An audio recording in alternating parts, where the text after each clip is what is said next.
اللہ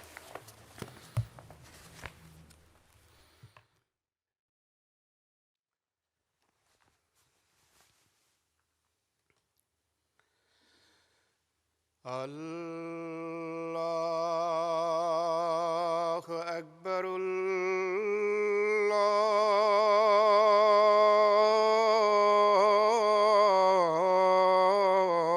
اللہ اکبر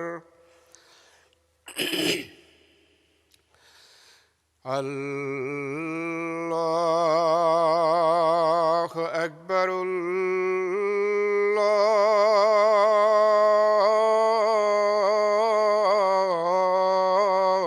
اللہ اکبر اشہد ان لا الہ الا اللہ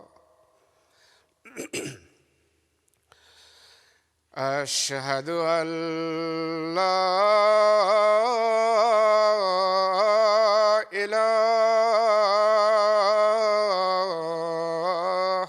الا اللہ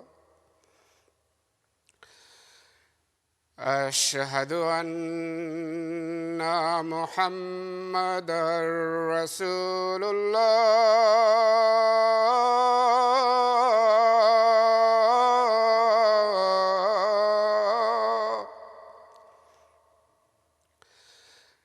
اشہد ان محمدا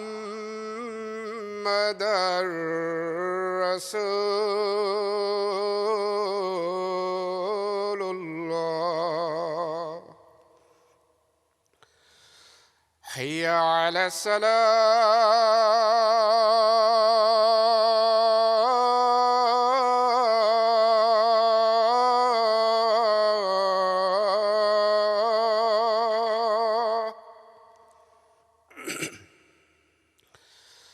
حی علی الصلاۃ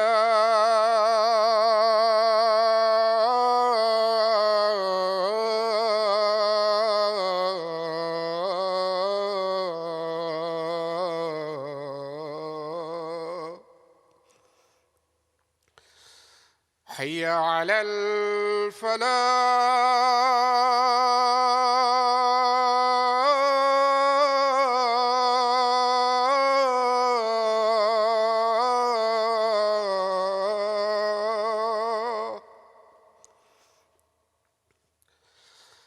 حی علی الفلاح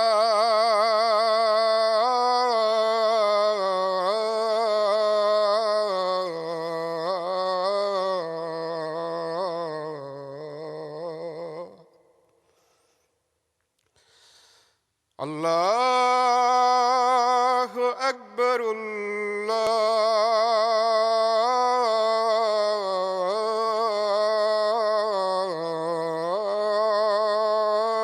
اللہ اکبر لا الہ الا اللہ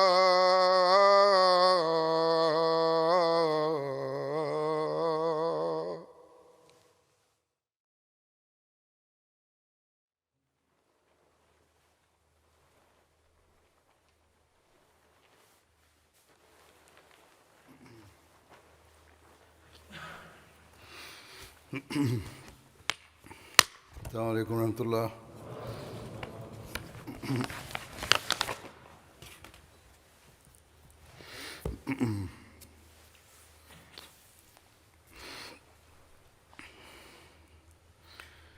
أشهد أن لا إله إلا الله وحده لا شريك له وأشهد أن محمدا عبده ورسوله أما بعد فأعوذ بالله من الشيطان الرجيم بسم الله الرحمن الرحيم الحمد لله رب العالمين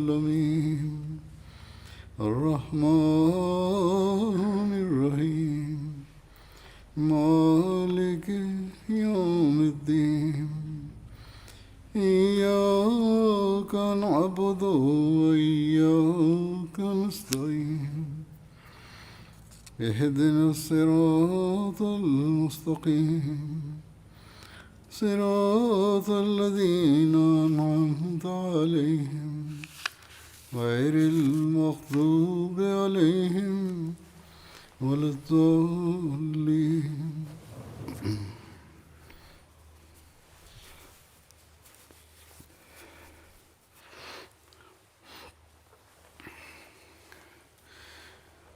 حضرت ابوبکر صدیق رضی اللہ عنہ کی سیرت کے مختلف پہلوؤں کا ذکر ہو رہا تھا.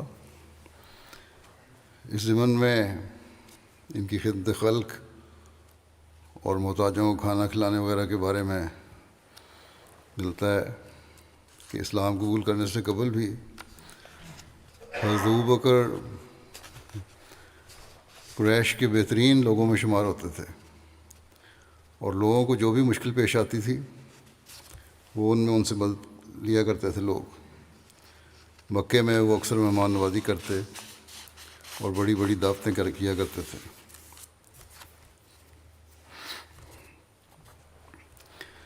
دور جاہلیت میں حضرت ابوبکر کو قریش کے سرداروں اور ان کے اشراف و معزز لوگوں میں شمار کیا جاتا تھا. حضرت ابوبکر کو اس معاشرے میں شرفائے قریش میں شمار کیا جاتا تھا، افضل ترین لوگوں میں شمار ہوتا تھا. لوگ اپنے مسائل و معاملات میں ان سے رجوع کیا کرتے تھے. مکے میں ضیافت و مہمان نوازی میں انفرادی حیثیت کے مالک تھے.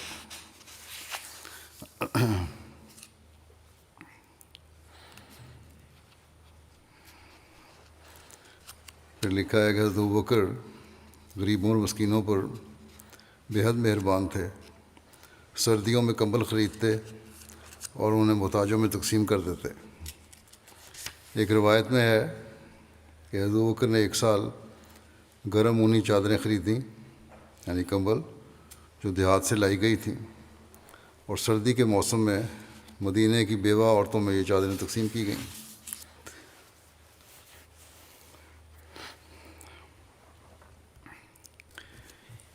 ایک روایت ہے کہ خلافت کے منصب پر متمکن ہونے سے پہلے آپ ایک لاوارث کنبے کی بکریوں کا دودھ دوہا کرتے تھے.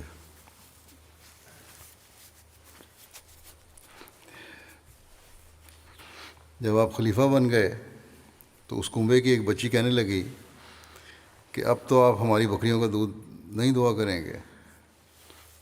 یہ سن کر حضرت ابوبکر نے فرمایا کیوں نہیں، اپنی جان کی قسم میں تمہارے لیے ضرور دوہوں گا، اور مجھے امید ہے کہ میں نے جس چیز کو اختیار کیا ہے وہ مجھے اس عادت سے نہ روکے گی جس پر میں تھا. چنانچہ اب حسب سابق ان کی بکریوں کا دودھ دوہتے رہے. جب وہ بچیاں اپنی بکریاں لے کر آتیں تو آپ ذرائع شفقت فرماتے دودھ کا جھاگ بناؤں یا نہ بناؤں. اگر وہ کہتی کہ جھاگ بنا دیں تو برتن کو ذرا دور رکھ کر دودھ دوہتے حتیٰ کہ خوب جھاگ بن جاتی. اگر وہ کہتی کہ جھاگ نہ بنائیں تو برتن تھن کے قریب کر کے دودھ دوہتے تاکہ دودھ میں جھاگ نہ بنے. آپ مسلسل 6 ماہ تک یہ خدمت سر انجام دیتے رہے، یعنی خلافت کے بعد 6 ماہ تک.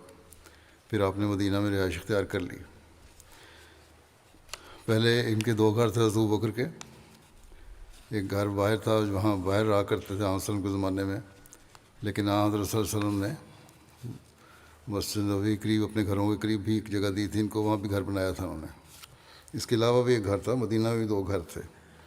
لیکن زیادہ وقت پہلے حضرت صلی اللہ علیہ وسلم کی زندگی میں یہ جو مضافات میں گھر تھا وہاں رہا کرتے تھے. بعد میں خلافت کے بعد پھر مدینہ شفٹ ہو گئے.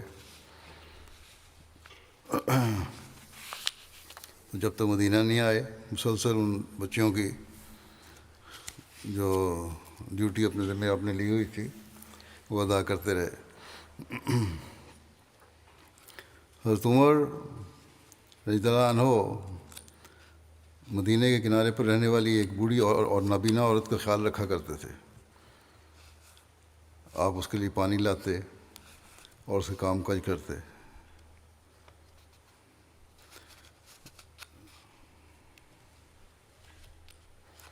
ایک مرتبہ آپ جب اس کے گھر گئے تو یہ معلوم ہوا کہ کوئی شخص آپ سے پہلے آیا ہے جس نے اس بڑھیا کے کام کر دیے ہیں.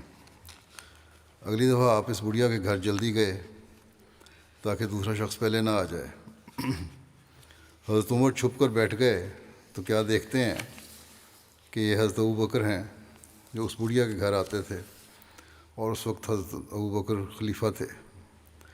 اس پر حضرت عمر نے فرمایا، اللہ کی قسم یہ آپ ہی ہو سکتے تھے، یعنی کہ اس نیکی میں میرے سے بڑھنے والے آپ ہی ہو سکتے تھے.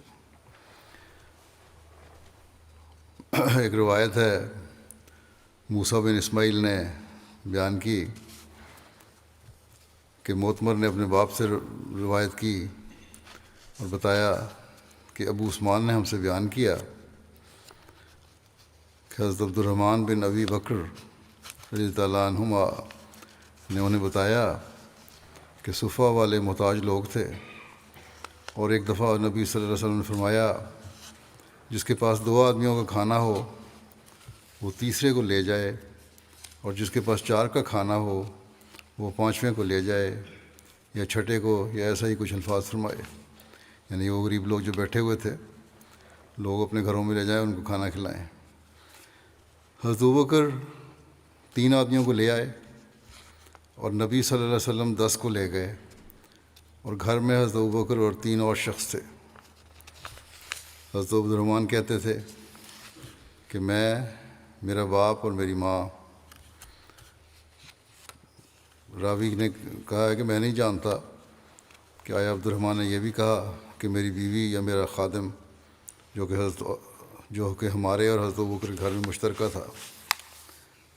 اور ایسا ہوا کہ حضرت ابوبکر نے نبی صلی اللہ علیہ وسلم کے ہاں شام کا کھانا کھایا، پھر وہیں ٹھہرے رہے یہاں تک کہ عشاء کی نماز پڑھی، پھر واپس آ گئے. مہمانوں گھر لے گئے تھے لیکن پھر واپس آئے، عام صلی اللہ علیہ وسلم کے پاس ٹھہرے رہے اور وہیں کھانا کھا لیا. بیان کرتے ہیں کہ وہاں اتنی دیر ٹھہرے کہ رسول اللہ صلی اللہ علیہ وسلم نے شام کا کھانا کھایا، اور اتنی رات گزرنے کے بعد آئے جتنا کہ اللہ نے چاہا. ان کی بیوی نے ان سے کہا، کس بات نے آپ کو اپنے مہمانوں سے، یا کہا مہمان سے روکے رکھا؟ حضرت ابوبکر نے، یعنی اتنی دیر کیوں لگائی آپ نے؟ حضرت ابوبکر نے کہا، کیا تم نے انہیں کھانا نہیں کھلایا؟ وہ کہنے لگیں کہ انہوں نے آپ کے آنے تک کھانے سے انکار کر دیا تھا. مہمانوں نے کہا، ہم نہیں کھائیں گے جب تک حضرت ابوبکر نہیں آتے.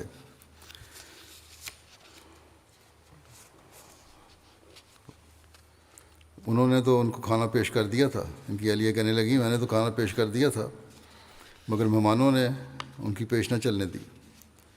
حضرت عبد الرحمن کہتے تھے کہ میں جا کر چھپ رہا کہ حضرت ابوبکر نے کہا، میں اس لیے چھپ گیا کہیں مجھے ڈانٹنا پڑے حضرت ابوبکر سے کہ کیوں نہیں مہمانوں کو کھانا کھلایا. حضرت ابوبکر نے کہا، اے بیوقوف، اور انہوں نے سخت سست کہا مجھے. عبد الرحمن کہتے ہیں ان کے بیٹے. اور مہمانوں سے کہنے لگے، حضرت ابوبکر نے مہمانوں سے کہا کہ کھانا کھائیں، اور خود حضرت ابوبکر نے قسم کھا لی کہ میں ہرگز نہیں کھاؤں گا. حضرت عبد الرحمن کہتے تھے کہ اللہ کی قسم ہم جو بھی لقمہ لیتے اس کے نیچے سے اس سے زیادہ کھانا بڑھ جاتا، اور انہوں نے اتنا کھایا کہ وہ سیر ہو گئے، اور جتنا پہلے تھا اس سے بھی زیادہ ہو گیا. مہمانوں کو کھانا کھلایا، مہمان کھانا کھاتے جاتے تھے، لیکن کہتے ہیں کہ کھانا اتنا ہی رہتا تھا بلکہ بڑھ جاتا تھا، اور سب نے پیٹ بھر کے کھایا. حضرت ابوبکر نے دیکھا، جب یہ دیکھا انہوں نے کہ کھانا تو ویسے کا ویسا ہے بلکہ اس سے بھی زیادہ تھا، تو انہوں نے اپنی بیوی سے کہا، بنی فراس کی بہن، یہ کیا ہے؟ ان کی بیوی بولیں کہ قسم سے میری آنکھوں کی ٹھنڈک کی، یہ تو اب اس سے 3 گنا زیادہ ہے جتنا پہلے تھا. یعنی کتنا بڑھ گیا کھانا۔ حضرت بکر نے بھی اس سے کھایا اور کہنے لگے وہ تو صرف شیطان تھا، یعنی اس کی تحریک پر میں نے نہ کھانے کی قسم کھائی تھی۔ پہلے کہا تھا قسم ہے کہ میں نہیں کھاؤں گا، لیکن دیکھا جب برکت پڑ رہی ہے کھانے میں تو آپ نے کہا وہ قسم مجھے شیطان نے کھلوائی تھی میرے سے، لیکن یہ برکت والا کھانا ہے، اسے میں بھی کھاؤں گا۔ پھر اس میں سے ایک لقمہ حضرت ابوبکر نے کھایا۔ اس کے بعد وہ کھانا اٹھا کر نبی صلی اللہ علیہ وسلم کے پاس لے گئے اور وہ آپ صلی اللہ علیہ وسلم کے ہاں صبح تک رہا، کھانا وہاں رہا صبح تک۔ کہتے ہیں ہمارے اور ایک قوم کے درمیان ایک عہد تھا اور اس کی میعاد گزر گئی تھی۔ ہم نے 12 آدمیوں کو الگ الگ بٹھایا اور ان میں سے ہر ایک آدمی کے ساتھ کچھ لوگ تھے۔ اللہ بہتر جانتا ہے، یعنی کہ ان معاہدہ کرنے والوں کے 12 آدمی تھے اور ہر ایک کے ساتھ کچھ لوگ بھی تھے۔ کہتے ہیں کہ اللہ بہتر جانتا ہے کہ ہر آدمی کے ساتھ کتنے تھے، مگر اس قدر ضرور ہے کہ آپ صلی اللہ علیہ وسلم نے ان آدمیوں کو لوگوں کے ساتھ بھیجا، یعنی قابل ذکر تعداد تھی۔ حضرت عبد الرحمن کہتے تھے تو ان سب نے اس کھانے میں سے کھایا یا کچھ ایسا ہی کہا، تو یہ برکت اللہ تعالیٰ نے حضرت ابوبکر کے کھانے میں بھی ایک دفعہ ڈالی۔ حضرت عبد الرحمن بن ابو بکر بیان کرتے ہیں کہ رسول اللہ صلی اللہ علیہ وسلم نے فرمایا کیا تم میں سے کوئی ہے جس نے آج کسی مسکین کو کھانا کھلایا ہو؟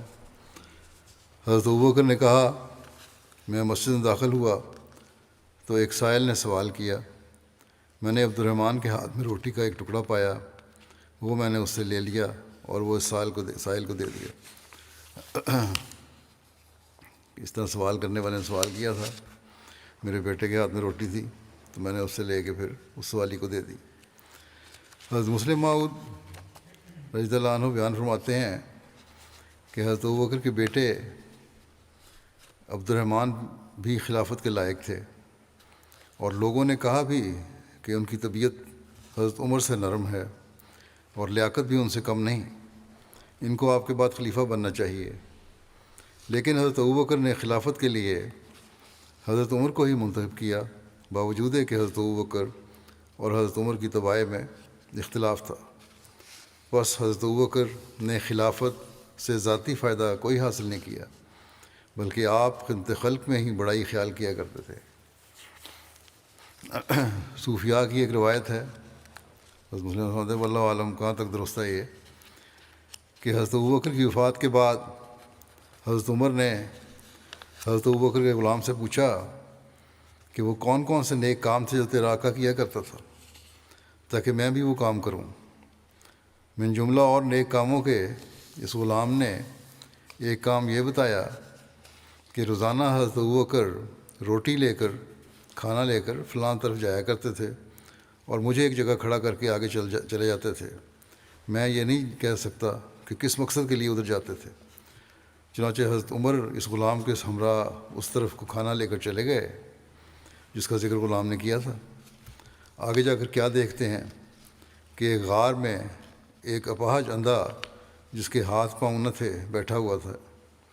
حضرت عمر نے اس اپاہج کے منہ میں ایک لقمہ ڈالا تو وہ رو پڑا اور کہنے لگا اللہ تعالیٰ ابوبکر پر رحم فرمائے، وہ بھی کیا نیک آدمی تھے۔ حضرت عمر نے کہا بابا تجھے کس طرح پتہ چلا کہ ابوبکر فوت ہو گئے ہیں؟ اس نے کہا کہ میرے منہ میں دانت نہیں ہیں، اس لیے ابوبکر میرے منہ میں لقمہ چبا کر ڈالا کرتے تھے۔ آج جو میرے منہ میں سخت لقمہ آیا تو میں نے خیال کیا کہ یہ لقمہ کھلانے والا ابوبکر نہیں ہے بلکہ کوئی اور شخص ہے، اور ابوبکر تو ناگا بھی کبھی نہ کیا کرتے تھے۔ اب جو ناگا ہوا تو یقیناً وہ دنیا میں موجود نہیں ہے۔ بس وہ کون سی شے ہے، مسلم فرماتے ہیں کون سی شے ہے جو بادشاہت سے حضرت ابوبکر نے حاصل کی؟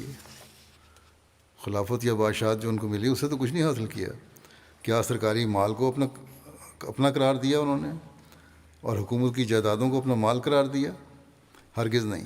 جو اشیاء ان کے رشتہ داروں کو ملیں وہ ان کی ذاتی جائیداد سے تھی، صرف ان کو تھی جو ایک امتیاز، وہ تو خدمت تھی جو انہوں نے کی۔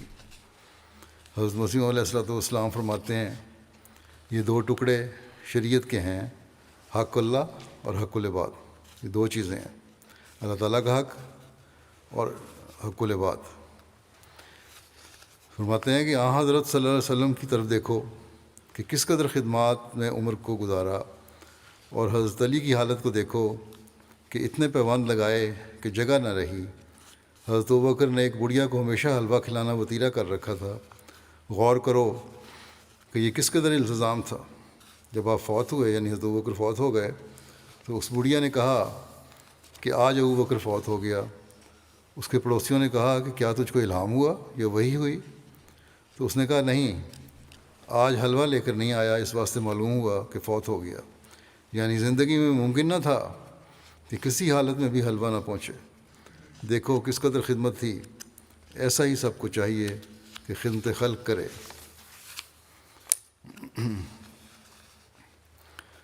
آپ کا پردہ پوشی کا معیار کیا تھا، اس بارے میں روایت ہے۔ حضرت ابوبکر فرماتے تھے کہ اگر میں چور کو پکڑتا تو میری سب سے بڑی خواہش یہ ہوتی کہ خدا اس کے جرم پر پردہ ڈال دے۔ بہادری اور شجاعت کے بارے میں لکھا ہے، حضرت ابوبکر شجاعت اور بہادری کا مجسمہ تھے۔ بڑے بڑے خطرے کو اسلام کی خاطر یا نبی اکرم صلی اللہ علیہ وسلم کی محبت و عشق کی بدولت خاطر میں نہ لاتے تھے۔ مکی زندگی میں جب انہوں نے نبی اکرم صلی اللہ علیہ وسلم کی ذات کے لیے کوئی خطرہ یا تکلیف کا موقع دیکھا تو آپ صلی اللہ علیہ وسلم کی حفاظت اور نصرت کے لیے دیوار بن کر سامنے کھڑے ہو جاتے۔ شیب ابی طالب نے 3 سال تک اسیری اور معصوری کا زمانہ آیا تو ثابت قدمی استقلال کے ساتھ وہیں موجود رہے۔ پھر ہجرت کے دوران انہیں حضور صلی اللہ علیہ وسلم کی صحبت و معیت کا اعزاز ملا، حالانکہ جان کا خطرہ تھا۔ جتنی بھی جنگیں ہوئیں، حضرت ابوبکر نہ صرف یہ کہ ان میں شامل ہوئے بلکہ رسول اللہ صلی اللہ علیہ وسلم کی حفاظت کے فرائض آپ سر انجام دیتے۔ آپ کی اسی جرت اور بہادری کو سامنے رکھتے ہوئے حضرت علی نے ایک مرتبہ لوگوں سے پوچھا کہ اے لوگوں میں سے سب سے زیادہ بہادر کون ہے؟ لوگوں نے جواب دیا کہ اے امیر المومنین آپ ہیں۔ حضرت علی نے فرمایا جہاں تک میری بات ہے، میرے ساتھ جس نے مبارزت کی میں نے اس سے انصاف کیا، یعنی اسے مار گرایا، مگر سب سے بہادر حضرت ابوبکر ہیں۔ ہم نے رسول اللہ صلی اللہ علیہ وسلم کے لیے بدر کے دن خیمہ لگایا، پھر ہم نے کہا کہ کون ہے جو رسول اللہ صلی اللہ علیہ وسلم کے ساتھ رہے تا آپ صلی اللہ علیہ وسلم تک کوئی مشرک نہ پہنچ پائے۔ تو اللہ کی قسم آپ صلی اللہ علیہ وسلم کے قریب کوئی نہ گیا مگر حضرت ابوبکر اپنی تلوار کو سونتے ہوئے رسول اللہ صلی اللہ علیہ وسلم کے پاس کھڑے ہو گئے، یعنی رسول اللہ صلی اللہ علیہ وسلم کے پاس کوئی مشرک نہیں پہنچے گا مگر پہلے وہ حضرت ابوبکر سے مقابلہ کرے گا، بس وہ سب سے بہادر شخص ہیں۔ اسی طرح جنگ احد میں جب رسول اللہ صلی اللہ علیہ وسلم کی شہادت کی افواہ پھیلی تو سب سے پہلے حضرت ابوبکر ہجوم کو چیرتے ہوئے رسول اللہ صلی اللہ علیہ وسلم کے پاس پہنچے۔ کہا جاتا ہے کہ حضور صلی اللہ علیہ وسلم کے پاس اس وقت صرف 11 صحابہ کرام موجود تھے، جن میں سے حضرت ابوبکر، حضرت سعد اور حضرت طلحہ اور حضرت زبیر اور حضرت ابو دجانہ کا نام بھی آتا ہے۔ جنگ احد میں حضرت صلی اللہ علیہ وسلم کے پہرے میں گھاٹی پر موجود چند جان نثاروں میں حضرت ابوبکر بھی ایک تھے۔ جنگ خندق میں حضرت ابوبکر رسول اللہ صلی اللہ علیہ وسلم کے ساتھ ساتھ تھے، اور خندق کی کھدائی کے وقت آپ کپڑے میں مٹی اٹھا کر پھینکنے والوں میں شامل تھے۔ صلح حدیبیہ کے موقع پر جان نچھاور کرنے کے لیے بیعت کرنے والوں میں تو آپ شامل تھے ہی، لیکن جو معاہدہ لکھا گیا تو جس ایمانی جرت اور استقلال اور فراست اور اطاعت و عشق رسول صلی اللہ علیہ وسلم کا نمونہ حضرت ابوبکر نے پیش کیا، حضرت عمر اپنی بات کی ساری زندگی اس کو نہیں بھولے۔ غزوہ طائف میں بھی حضرت ابوبکر شامل تھے اور ان کے بیٹے عبداللہ بن ابوبکر بھی شامل تھے۔ حضرت ابوبکر کے یہ جوان بیٹے اس غزوے میں شہید ہو گئے تھے۔ پھر رسول اللہ صلی اللہ علیہ وسلم جب 30,000 کا لشکر لے کر غزوہ تبوک کے لیے نکلے تو رسول اللہ صلی اللہ علیہ وسلم نے مختلف سپہ سالار مقرر فرمائے اور انہیں جھنڈے عطا فرمائے۔ اس موقع پر سب سے بڑا جھنڈا حضرت ابوبکر کو عطا کیا گیا۔ حضرت سلمہ بن اکوع بیان فرماتے ہیں کہ میں نے نبی اکرم صلی اللہ علیہ وسلم کی معیت میں 7 غزوات میں شرکت کی، اور جو جنگی مہمات حضرت صلی اللہ علیہ وسلم نے روانہ فرمائیں، ان میں سے 9 مہمات میں مجھے شامل ہونے کا موقع ملا، اور ان میں کبھی تو ہماری کمان حضرت ابوبکر کے پاس ہوتی تھی اور کبھی حضرت اسامہ بن زید کے پاس۔ اور حضرت صلی اللہ علیہ وسلم کی وفات کے بعد جب سارا عرب ہی گویا مرتد ہو گیا، ان حالات میں جس جرأت و شجاعت کا عملی مظاہرہ حضرت ابوبکر نے فرمایا، وہ اپنی مثال آپ ہے۔ اس کا ذکر پہلے ہو چکا ہے تفصیلی۔ حضرت مسلم موعود رضی اللہ عنہ بیان فرماتے ہیں کہ ایک دفعہ کفار نے آپ صلی اللہ علیہ وسلم کے گلے میں پٹکا ڈال کر زور سے کھینچنا شروع کیا۔ حضرت ابوبکر کو اس بات کا علم ہوا تو وہ دوڑے ہوئے آئے اور آپ نے ان کفار کو ہٹایا اور فرمایا، اے لوگو، تمہیں خدا کا خوف نہیں آتا کہ تم ایک شخص کو محض اس لیے مارتے پیٹتے ہو کہ وہ کہتا ہے کہ اللہ میرا رب ہے؟ وہ تم سے کوئی جائیداد تو نہیں مانگتا، پھر تم اسے کیوں مارتے ہو؟ صحابہ کہتے ہیں کہ ہم اپنے زمانے میں سب سے بہادر حضرت ابوبکر کو سمجھتے تھے، کیونکہ دشمن جانتا تھا کہ اگر میں نے محمد رسول اللہ صلی اللہ علیہ وسلم کو مار لیا تو اسلام ختم ہو جائے گا، اور ہم نے دیکھا کہ ہمیشہ ابوبکر رسول کریم صلی اللہ علیہ وسلم کے پاس کھڑے ہوتے تھے تاکہ جو کوئی آپ پر حملہ کرے اس کے سامنے اپنا سینہ کر دیں۔ چنانچہ جب بدر کے موقع پر کفار سے مٹ بھیڑ ہوئی تو صحابہ نے آپس میں مشورہ کر کے رسول کریم صلی اللہ علیہ وسلم کے لیے ایک عرشہ تیار کر دیا، اور انہوں نے رسول کریم صلی اللہ علیہ وسلم کی خدمت میں عرض کیا کہ یا رسول اللہ، آپ اس عرشے پہ تشریف رکھیں اور ہماری کامیابی کے لیے دعا کریں، دشمنوں سے ہم خود لڑیں گے۔ پھر انہوں نے کہا، یا رسول اللہ، ہم آپ کو یہ یقین دلاتے ہیں کہ گو ہمارے اندر بھی اخلاص پایا جاتا ہے، مگر وہ لوگ جو مدینے میں بیٹھے ہیں وہ ہم سے بھی زیادہ مخلص اور ایماندار ہیں۔ انہیں پتہ نہیں تھا کہ کفار سے جنگ ہونے والی ہے، ورنہ وہ لوگ بھی اس لڑائی میں ضرور شامل ہوتے۔ جنگ بدر کا باقاعدہ پتہ نہیں تھا پہلے، نہیں تو وہی شامل ہو جاتے۔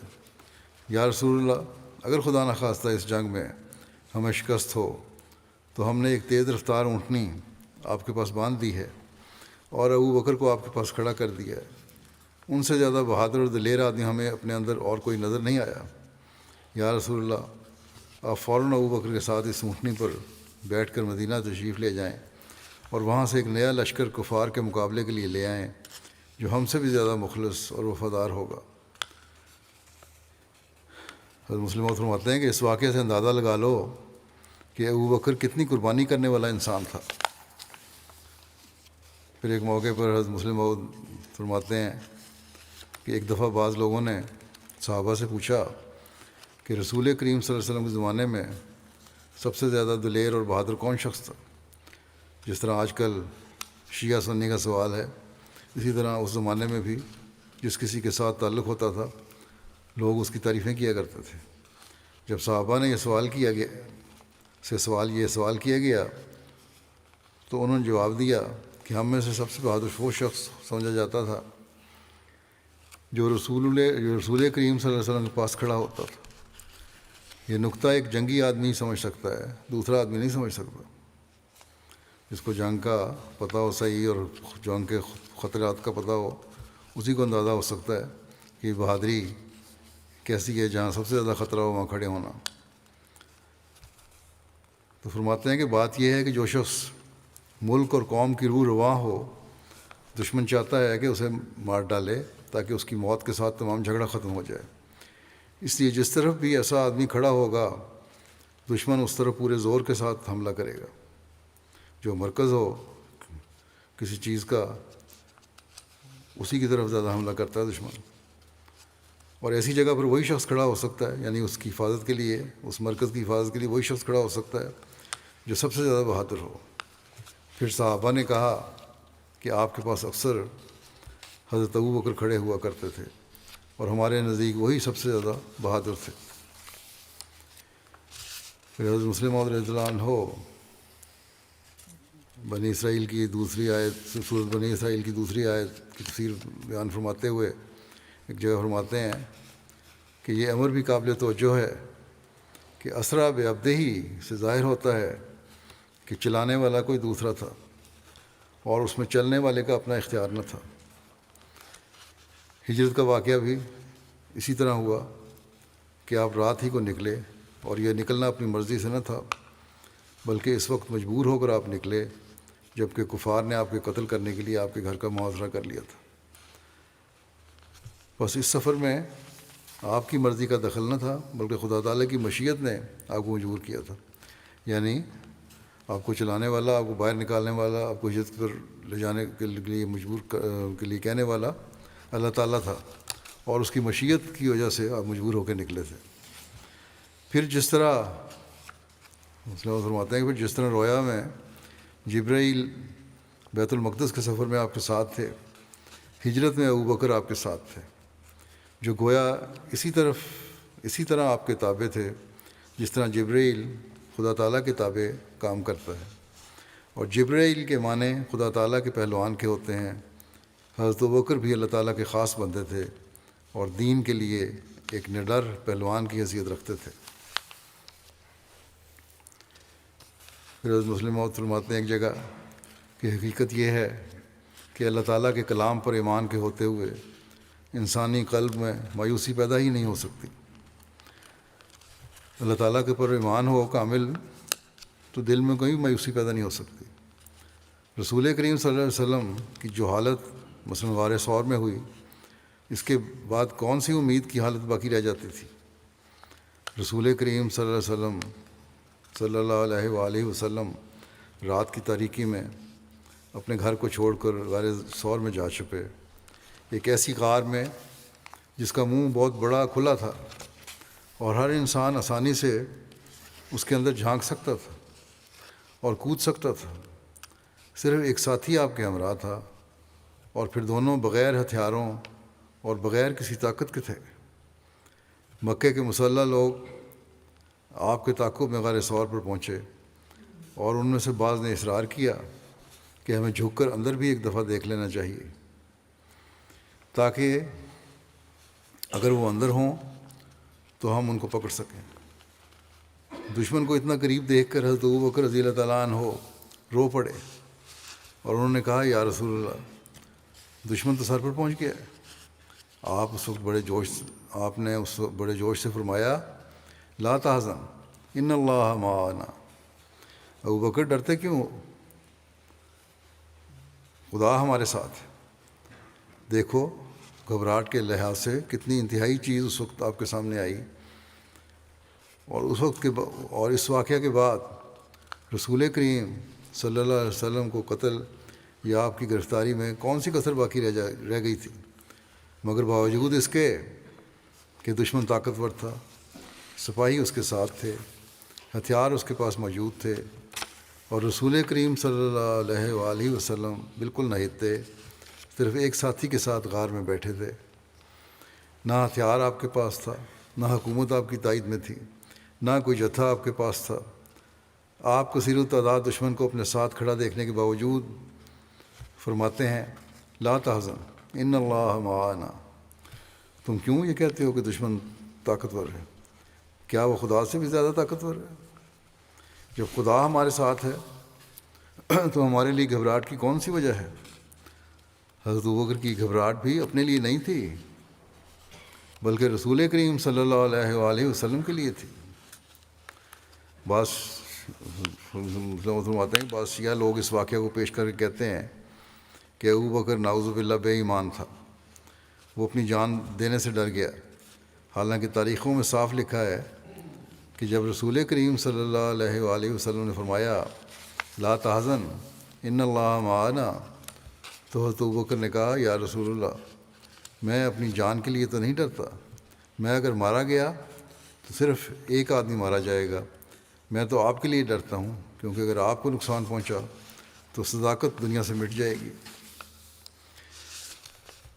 پھر ایک جگہ مسلم موعود رضی اللہ عنہ فرماتے ہیں کہ یہ بات انبیاء سے ہی مخصوص نہیں، بلکہ ان سے اتر کر بھی اپنے اپنے زمانے میں ایسے لوگ ملتے ہیں کہ جو کام انہوں نے اس وقت کیا وہ ان کا غیر نہیں کر سکتا تھا۔ مثلاً حضرت ابوبکر رضی اللہ عنہ کو ہی لے لو۔ حضرت ابوبکر کے متعلق کوئی شخص بھی یہ نہیں کہہ سکتا تھا کہ آپ بھی کسی وقت اپنی قوم کی قیادت کریں گے۔ عام طور پر یہی سمجھا جاتا تھا کہ آپ کمزور طبیعت، صلح کل اور نرم دل واقع ہوئے ہیں۔ رسول کریم صلی اللہ علیہ وسلم کے زمانے کی جنگوں کو دیکھ لو۔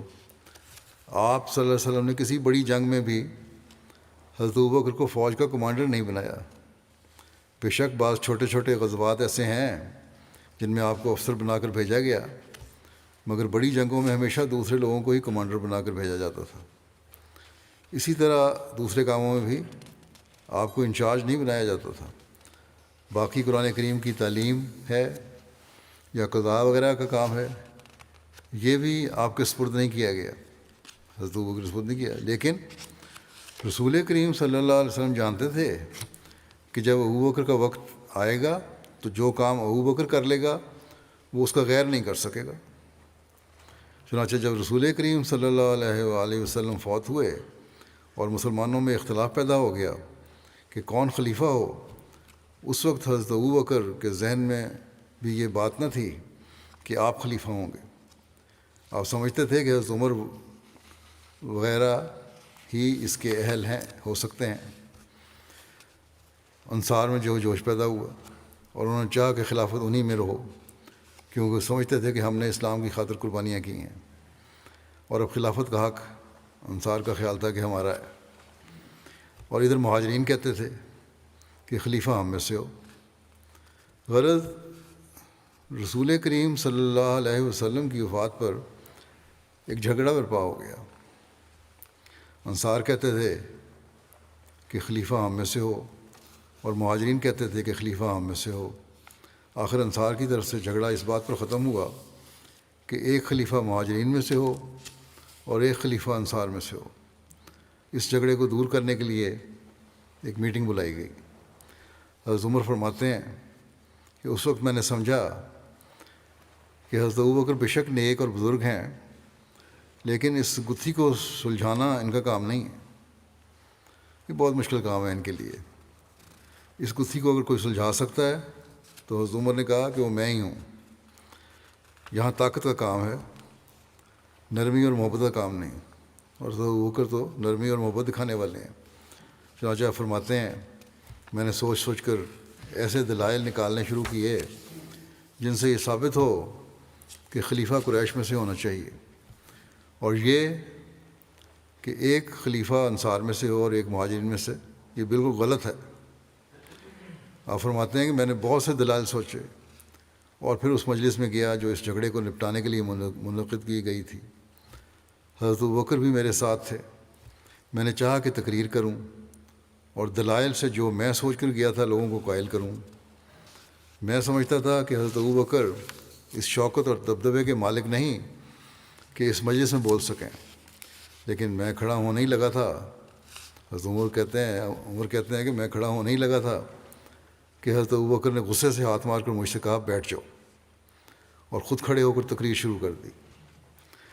حضرت عمر فرماتے ہیں کہ خدا کی قسم جتنی دلیلیں میں نے سوچی تھیں وہ سب کی سب حضرت ابوبکر نے بیان کر دیں، اور پھر اور بھی کئی دلائل بیان کرتے چلے گئے اور بیان کرتے چلے گئے، یہاں تک کہ انصار کے دل مطمئن ہو گئے اور انہوں نے خلافت مہاجرین کے اصول کو تسلیم کر لیا۔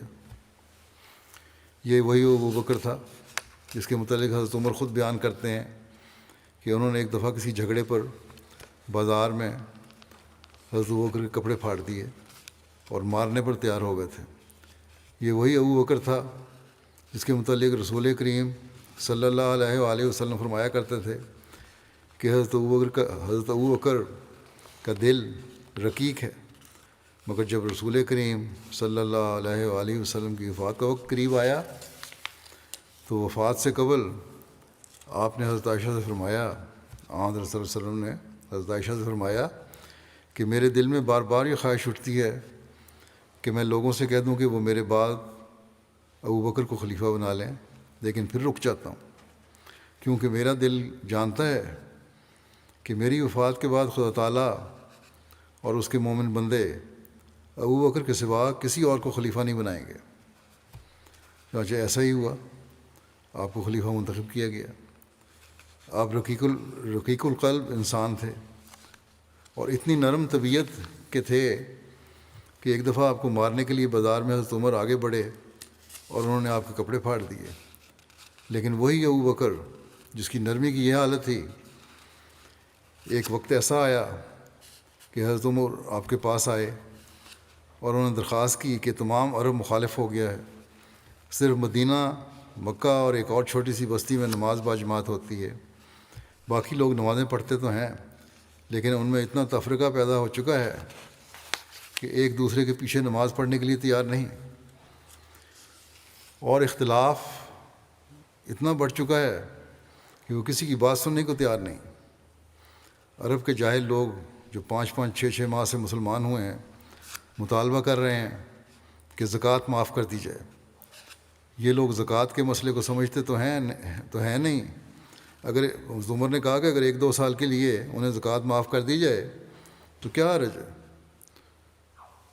گویا وہ عمر جو ہر وقت تلوار ہاتھ میں لیے کھڑا رہتا تھا اور ذرا سی بات بھی ہوتی تھی تو کہتا تھا یا رسول اللہ حکم ہو تو اس کی گردن اڑا دوں، وہ ان لوگوں سے اتنا مرعوب ہو جاتا ہے، اتنا ڈر جاتا ہے، اتنا گھبرا جاتا ہے کہ ابو بکر کے پاس آ کر ان سے درخواست کرتا ہے کہ ان جاہل لوگوں کو کچھ عرصے کے لیے زکوٰۃ معاف کر دی جائے، ہم آہستہ آہستہ انہیں سمجھا لیں گے۔ مگر وہ ابو بکر جو اتنا رقیق القلب تھا کہ حضرت عمر کہتے ہیں کہ میں ایک دفعہ انہیں مارنے کے لیے تیار ہو گیا تھا اور بازار میں ان کے کپڑے پھاڑ دیے تھے، اس نے اس وقت نہایت غصے سے عمر کی طرف دیکھا، یعنی جب یہ بات کہی حضرت عمر نے کہ ان سے کچھ نہ کہا جائے، ان لوگوں سے جو باغی ہو رہے ہیں 2 سال تک نہ زکوٰۃ لیں، ہم آگے سمجھا لیں گے۔ جب حضرت عمر نے یہ بات کی تو حضرت بکر نے نہایت غصے سے عمر کی طرف دیکھا اور کہا عمر تم اس چیز کا مطالبہ کر رہے ہو جو خدا اور اس کے رسول نے نہیں کی۔ حضرت عمر نے کہا یہ ٹھیک ہے لیکن یہ لوگ حدیث العہد ہیں، دشمن کا لشکر مدینہ کی دیواروں کے پاس پہنچ چکا ہے، کیا یہ اچھا ہوگا کہ یہ لوگ بڑھتے چلے آئیں اور ملک میں پھر طوائف الملوکی کی حالت پیدا ہو جائے، یا یہ مناسب ہوگا کہ انہیں 1-2 سال کے لیے زکوٰۃ معاف کر دی جائے؟ یا طوائف الملوکی ہے یا یہ ہے کہ کسی طرح صلح کر لی جائے۔ حضرت ابوبکر نے فرمایا خدا کی قسم اگر دشمن مدینہ کے اندر گھس آئے اور اس کی گلیوں میں مسلمانوں کو تہہ تہہ کر دے اور عورتوں کی لاشوں کو کتے گھسیٹتے پھریں تب بھی میں انہیں زکوٰۃ معاف نہیں کروں گا۔ خدا کی قسم اگر رسول کریم صلی اللہ علیہ وآلہ وسلم کے زمانے میں یہ لوگ رسی کا ایک ٹکڑا بھی بطور زکوٰۃ دیتے تھے تو میں وہ بھی ان سے ضرور وصول کروں گا۔ پھر آپ نے فرمایا عمر اگر تم لوگ ڈرتے ہو تو بے شک چلے جاؤ، میں اکیلا ہی ان لوگوں سے لڑوں گا اور اس وقت تک نہیں رکوں گا جب تک یہ اپنی شرارت سے باز نہیں آ جاتے۔ چنانچہ لڑائی ہوئی اور آپ فاتح ہوئے، یعنی حضرت ابوبکر فاتح ہوئے، اور اپنی وفات سے پہلے آپ نے دوبارہ سارے عرب کو اپنے ماتحت کر لیا۔ حضرت ابوبکر نے اپنی زندگی میں جو کام کیا وہ انہی کا حصہ تھا، کوئی اور شخص وہ کام نہیں کر سکتا تھا۔ حضرت مسلم موت فرماتے ہیں کہ مکے کے رؤساء کو لوگوں میں سے اس قسم کی عزت اور عظمت حاصل تھی کہ لوگ ان کے سامنے بات کرتے ہوئے ڈرتے تھے، اور ان کے احسانات بھی لوگوں پر اس کثرت کے ساتھ تھے کہ کوئی شخص ان کے سامنے آنکھ تک نہیں اٹھا سکتا تھا۔ ان کی اس عظمت کا پتہ اس وقت لگ سکتا ہے کہ صلح حدیبیہ کے موقع پر جس سردار کو مکے والوں نے رسول کریم صلی اللہ علیہ وآلہ وسلم سے گفتگو کرنے کے لیے بھیجا، اس نے باتوں باتوں میں رسول کریم صلی اللہ علیہ وسلم کی ریش مبارک کو ہاتھ لگا دیا۔ یہ دیکھ کر ایک صحابی نے زور سے اپنا تلوار کا کندہ، جو دستہ ہوتا ہے تلوار کا، اس کے ہاتھ پہ مارا اور کہا اپنے ناپاک ہاتھ رسول کریم صلی اللہ علیہ وسلم کی ریش مبارک کو مت لگاؤ۔ اس نے آنکھ اٹھا کر دیکھا تاکہ معلوم کرے کہ یہ کون شخص ہے جس نے میرے ہاتھ پر تلوار کا دستہ مارا ہے۔ صحابہ چونکہ خود پہنے ہوئے تھے اس لیے ان کو صرف آنکھیں اور ان کے حلقے ہی دکھائی دیتے تھے۔ وہ تھوڑی دیر غور سے دیکھتا رہا، پھر کہنے لگا کیا تم فلاں شخص ہو؟ انہوں نے کہا کہ ہاں۔ اس نے کہا کیا تمہیں معلوم نہیں میں نے فلاں فلاں موقع پر تمہارے خاندان کو فلاں مصیبت سے نجات دی اور فلاں موقع پر تم پر فلاں احسان کیا، کیا تم میرے سامنے بولتے ہو؟ مسلم فرماتے ہیں اس احسان کا اس بات کا ذکر کرتے ہوئے کہ آج کل ہم دیکھیں تو احسان فراموشی کا مادہ لوگوں میں اس قدر عام ہو چکا ہے، کسی پر شام کو احسان کرو تو صبح کو بھول جاتا ہے اور کہتا ہے کیا میں اب ساری عمر اس کا غلام بنا رہا ہوں، میرے پہ احسان کر دیا تو کیا ہو گیا۔ وہ ساری عمر کی غلامی چھوڑ ایک رات کی احسان کی قدر تک برداشت نہیں کر سکتا۔ مگر عربوں میں احسان مندی کا جذبہ بدرجہ کمال پایا جاتا تھا۔ اب یہ ایک نہایت ہی نازک موقع تھا، مگر جب اس نے اپنے احسانات گنوائے تو اس صحابی کی نظریں زمین میں گڑ گئیں اور شرمندہ ہو کر پیچھے ہٹ گیا۔ اتنا احسان کی قدر ہوتی تھی۔ اس پر پھر اس نے رسول کریم صلی اللہ علیہ وسلم سے باتیں کرنی شروع کر دیں اور کہا میں عرب کا باپ ہوں، میں تمہاری محنت کرتا ہوں کہ تم اپنی قوم کی عزت رکھ لو، اور دیکھو یہ جو تمہارے ارد گرد جمع ہیں یہ تو مصیبت آنے پر فوراً بھاگ جائیں گے اور تمہارے کام آخر تمہاری قوم ہی آئے گی، بس کیوں اپنی قوم کو ذلیل کرتے ہو؟ میں عرب کا باپ ہوں۔ وہ شخص وسلم کے بار بار یہی کہتا تھا کہ میں عرب کا باپ ہوں، تم میری بات مان لو، اور جس طرح میں کہتا ہوں اسی طرح عمرہ کیے بغیر واپس چلے جاؤ۔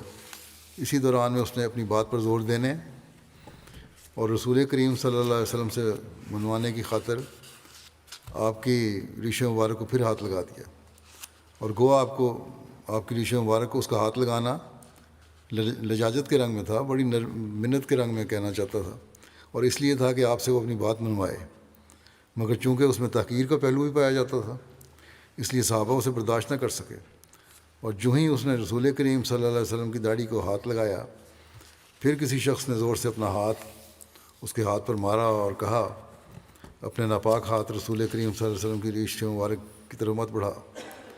اس نے پھر آنکھیں اٹھائیں اور غور سے دیکھتا رہا کہ یہ کون شخص ہے جس نے مجھے روکا ہے، اور آخر پہچان کر اس نے اپنی آنکھیں نیچی کر لیں۔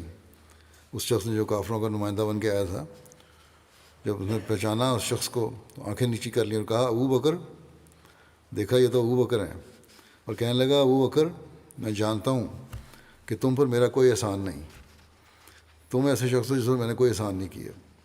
بس وہ دوسروں پر اس قدر احسانات کرنے والی قوم تھی کہ سوائے حضرت ابو بکر کے جس قدر انصار اور مہاجر وہاں تھے ان سب پر اس ایک رئیس کا کوئی نہ کوئی احسان تھا، اور حضرت ابو بکر کے سوا اور کسی میں یہ جرت نہیں تھی کہ اس کے ہاتھ کو روک سکے۔ وہی واحد شخص تھے جس پر اس شخص کا کوئی احسان نہیں تھا۔ پھر ایک جگہ حضرت مسلم موعود فرماتے ہیں کہ زکوٰۃ تو ایسی ضروری چیز ہے کہ جو نہیں دیتا وہ اسلام سے خارج ہو جاتا ہے۔ رسول کریم صلی اللہ علیہ وسلم کی وفات کے بعد حضرت ابو بکر کے زمانے میں جب کچھ لوگوں نے زکوٰۃ دینے سے انکار کر دیا اور کہا کہ خذ من اموالہم صدقۃ تطہرہم وتزکیہم بہا وصلی علیہم، اس میں تو رسول کریم صلی اللہ علیہ وسلم کا حکم ہے کہ تو لے، اب جب کہ آپ صلی اللہ علیہ وسلم نہیں رہے تو اور کون لے سکتا ہے؟ نادانوں نے یہ نہ سمجھا کہ وہ محمد صلی اللہ علیہ وآلہ وسلم کا قائم مقام ہوگا جو لے گا، لیکن جہالت سے انہوں نے کہہ دیا کہ ہم زکوٰۃ نہیں دیں گے۔ ادھر تو لوگوں نے زکوٰۃ دینے سے انکار کر دیا اور ادھر فساد ہو گیا، قریباً سارا عرب مرتد ہو گیا اور کئی مدعی نبوت کھڑے ہو گئے۔ یوں معلوم ہوتا تھا کہ نعوذ باللہ اسلام تباہ ہونے لگا ہے۔ ایسے نازک وقت میں صحابہ نے حضرت ابوبکر سے کہا کہ آپ ان لوگوں سے جنہوں نے زکوٰۃ دینے سے انکار کر دیا ہے فی الحال نرمی سے کام لیں۔ حضرت عمر جن کی بہت بہادر کہا جاتا ہے، وہ کہتے ہیں گو میں کتنا ہی جری ہوں مگر ابوبکر جتنا نہیں، کیونکہ میں نے بھی اس وقت یہی کہا کہ ان سے نرمی کی جائے، پہلے کافروں کو زیر کر لیں پھر اس کی اصلاح کر لیں گے۔ لیکن ابوبکر نے کہا ابن قحافہ کی کیا حیثیت ہے کہ رسول کریم صلی اللہ علیہ وسلم کے دیے ہوئے حکم کو بدلائے؟ میں تو ان سے اس وقت تک لڑوں گا جب تک یہ لوگ پوری طرح زکوٰۃ نہ دیں۔ اور اگر رسول کریم صلی اللہ علیہ وسلم کے وقت اونٹ باندھنے کی ایک رسی جو دیتے تھے وہ بھی نہ دیں، وہ بھی ادا نہ کر دیں۔ اس وقت صحابہ کو پتہ لگا کہ خدا کا بنایا ہوا خلیفہ کس قدر جرت اور دلیری رکھتا ہے۔ آخر حضرت ابوبکر نے ان کو زیر کیا اور ان سے زکوٰۃ لے کر چھوڑی۔ مالی قربانی کے بارے میں حضرت ابوبکر کے بارے میں آتا ہے، ایک مصنف لکھتا ہے کہ حضرت ابوبکر صدیق جب ایمان لائے تو ان کے پاس 40,000 درہم کی خطیر رقم موجود تھی، اور ظاہر ہے کہ مال تجارت، اسباب و املاک اس کے علاوہ تھے، بلکہ ایک روایت ہے کہ مطابق تو ان کے پاس 1 ملین یعنی 10 لاکھ درہم کی رقم موجود تھی۔ مکے میں عام مسلمانوں کی اعانت اور غریب مسلمانوں کی کفالت پر ہزارہ درہم خرچ کر دیے، تاہم جب انہوں نے ہجرت کی تو 5-6 ہزار درہم نقد ساتھ تھے۔ ایک روایت کے مطابق وہ یہ ساری رقم رسول کریم صلی اللہ علیہ وسلم کی ضروریات کے لیے بچا کر رکھتے گئے اور بوقت ہجرت مدینہ لے کر آئے تھے۔ اسی رقم سے انہوں نے ہجرت کے دوران سفر کے اخراجات کے علاوہ بعد ہجرت رسول کریم صلی اللہ علیہ وسلم کے اہل خاندان میں سے بعض کے سفر کے اخراجات دیے تھے، اور مدینہ میں مسلمانوں کے لیے کچھ زمین بھی خریدی تھی۔ حضرت ابن عباس بیان کرتے ہیں کہ رسول اللہ صلی اللہ علیہ وسلم نے اپنی آخری بیماری میں کہ جس میں آپ کی وفات ہوئی، آپ باہر تشریف لائے اور آپ نے اپنا سارا ایک کپڑے سے باندھا ہوا تھا۔ آپ ممبر پر تشریف فرما ہوئے اور اللہ کی حمد و ثنا بیان کی اور فرمایا، لوگوں میں سے کوئی بھی نہیں جو بلحاظ اپنی جان اور مال سے مجھ پر ابو بکر بن ابو قحافہ سے بڑھ کر نیک سلوک کرنے والا ہو۔ حضرت ابو ہریرہ بیان کرتے ہیں کہ رسول اللہ صلی اللہ علیہ وسلم نے فرمایا، مجھے کسی مال نے کبھی وہ فائدہ نہیں پہنچایا جو مجھے ابو بکر کے مال نے فائدہ پہنچایا ہے۔ راوی کہتے ہیں کہ حضرت ابو بکر یہ سن کے رو پڑے اور عرض کیا، یا رسول اللہ، میں اور میرا مال تو صرف آپ ہی کے لیے ہیں، اے اللہ کے رسول۔ حضرت مسلم موعود رضی اللہ عنہ بیان فرماتے ہیں کہ ایک جہاد کے موقع کے متعلق حضرت عمر رضی اللہ عنہ بیان فرماتے ہیں کہ مجھے خیال آیا کہ حضرت ابوبکر رضی اللہ عنہ ہمیشہ مجھ سے بڑھ جاتے ہیں، آج میں ان سے بڑھوں گا۔ یہ خیال کر کے میں گھر گیا اور اپنے مال میں سے آدھا مال لے کر رسول کریم صلی اللہ علیہ وسلم کی خدمت میں پیش کرنے کے لیے لے آیا۔ وہ زمانہ اسلام کے لیے انتہائی مصیبت کا دور تھا، لیکن حضرت ابوبکر رضی اللہ عنہ اپنا سارا مال لے آئے۔ ایک جگہ حضرت مسلم نے فرمایا کہ حضرت ابوبکر اپنا سارا اثاثہ حتیٰ کہ لحاف اور چرپائیاں بھی اٹھا کر لے آئے۔ بہرحال اور رسول کریم صلی اللہ علیہ وسلم کی خدمت میں پیش کر دیا سارا مال۔ رسول کریم صلی اللہ علیہ وسلم نے پوچھا، ابوبکر گھر میں کیا چھوڑ آئے؟ تو انہوں نے عرض کیا، اللہ اور اس کا رسول صلی اللہ علیہ وسلم۔ حضرت عمر رضی اللہ عنہ فرماتے ہیں، یہ سن کر مجھے سخت شرمندگی ہوئی اور میں نے سمجھا کہ آج میں نے سارا زور لگا کر ابوبکر سے بڑھنا چاہا، مگر آج بھی مجھ سے ابوبکر بڑھ گئے۔ مسلم کہتے ہیں کہ ممکن ہے کوئی کہے کہ جب حضرت ابوبکر رضی اللہ عنہ اپنا سارا مال لے آئے تو پھر گھر والوں کے لیے انہوں نے کیا چھوڑا؟ اس کے متعلق یاد رکھنا چاہیے کہ اس سے مراد گھر کا سارا اندوختہ تھا۔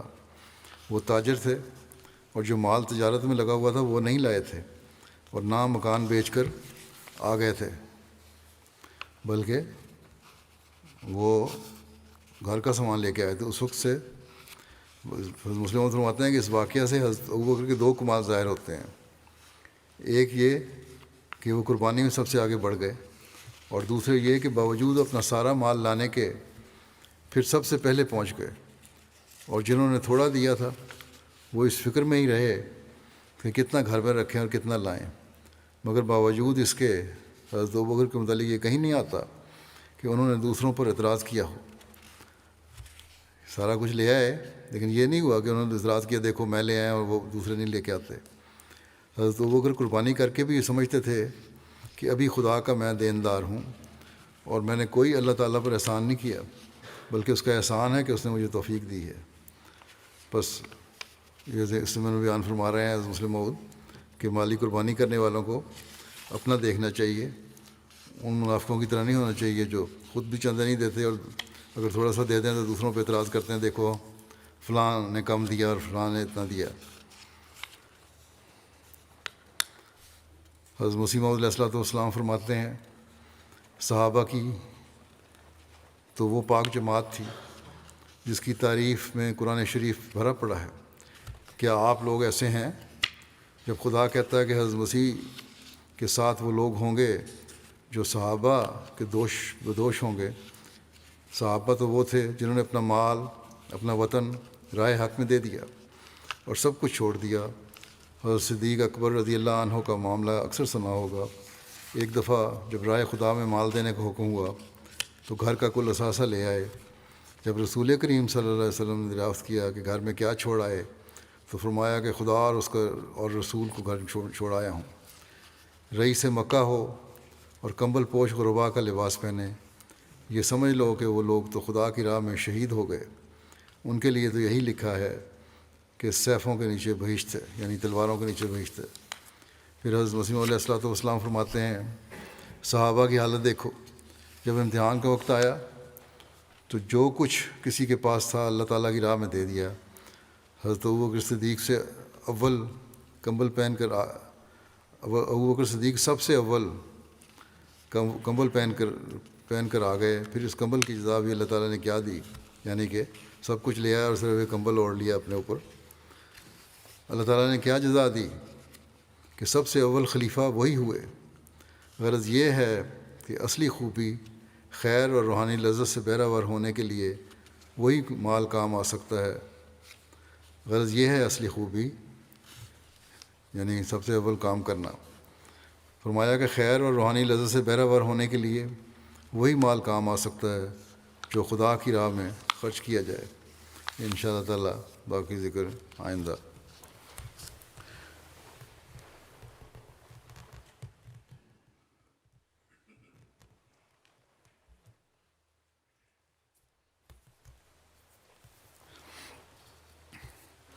الحمد للہ نحمده ونستعینه ونستغفره ونؤمن به ونتوکل علیہ ونعوذ باللہ من شرور انفسنا ومن سیئات اعمالنا من یهده اللہ فلا مضل له ومن يضلل فلا هادي له ونشهد أن لا إله إلا الله ونشهد أن محمدا عبده ورسوله. عباد الله رحمكم الله إن الله يأمر بالعدل والإحسان وإيتاء ذي القربى وينهى عن الفحشاء والمنكر والبغي يعظكم لعلكم تذكرون. اذكروا الله يذكركم وادعوه يستجب لكم ولذكر الله أكبر.